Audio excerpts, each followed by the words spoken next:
लोकसभा चुनाव के बाद अब अमरवाड़ा उपचुनाव को लेकर तैयारी तेज हो चली है, जहां इसे लेकर अब सियासत का सिलसिला रफ्तार पकड़ रहा है। देखिए खास रिपोर्ट।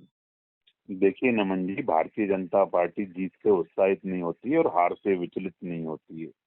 जीत हमें दायित्व का बोध कराता है और जब हम जीतते हैं तो हमारे कर्तव्य, हमारे दायित्व हमें वो याद दिलाते हैं कि हमने जो संकल्प लिया है जनता को उसको पूरा करने के लिए। और बैठक जो है ना, वो एक सतत प्रक्रिया है भाजपा में, और हम सतत आपस में बैठते हैं, विचार करते हैं कि प्रदेश की जनता के लिए और अच्छा क्या किया जा सकता है और कैसे काम करें और कैसे जनता के हितों का काम करें। ये हमारी बैठकों में सतत इन चीजों पे मंथन और चिंतन होता रहता है।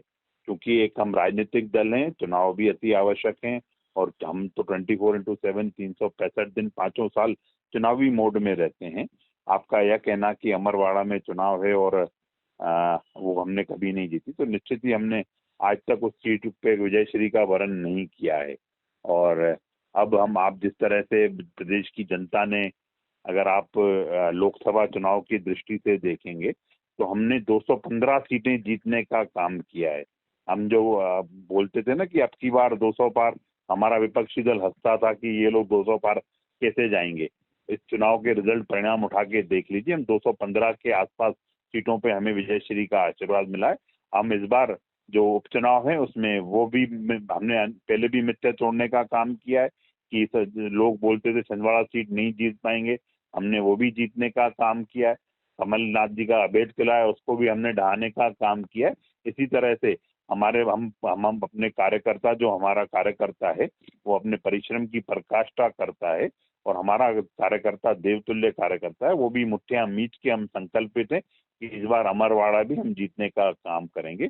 हमारी जो चुनावी रणनीति रहती है वो बूथ मैनेजमेंट की रहती है। हम बूथों पर जाएंगे, हमारे अर्ध पन्ना प्रमुख भी गठित हैं, पन्ना प्रमुख भी गठित हैं, हमारे बूथ टोलियां भी गठित हैं, और हम निश्चित रूप से नीचे तक उतर के जाने वाले लोग हैं। हम सतत जनता के बीच में रहते हैं, इसीलिए मध्य प्रदेश की जनता में 21 साल से आशीर्वाद देती आ रही है। आप देखेंगे कि अमरवाड़ा सीट पर भी हम विजयश्री हासिल करेंगे। नहीं, देखिए, इस चुनाव के बाद ये बिल्कुल निश्चित हो गया है कि जनता ने जो खरीद फरोख्त की राजनीति है उसको नकार दिया है।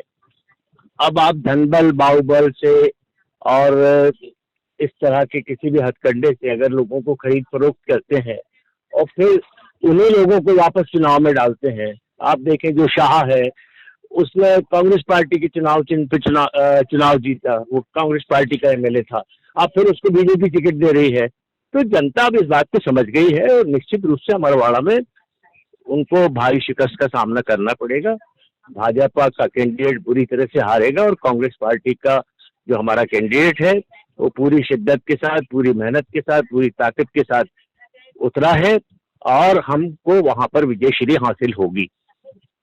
नहीं, देखिए, अमरवाड़ा अगर आप देखें तो परंपरागत रूप से कांग्रेस पार्टी की सीट है और वहां हमेशा से ही कांग्रेस पार्टी जो है वो जीतती रही है। और वहां का जो आदिवासी समुदाय है वो इस बात को समझता है कि उनके लिए अगर कोई विकास की गंगा बहा सकता है तो केवल कांग्रेस पार्टी कर सकती है। और वहां कमलनाथ जी ने जिस तरह से पूरा विकास किया है, अमरवाड़ा को जिस तरह से उन्नत किया है, उसको वहां के लोग जानते हैं, मानते हैं और पहचानते हैं।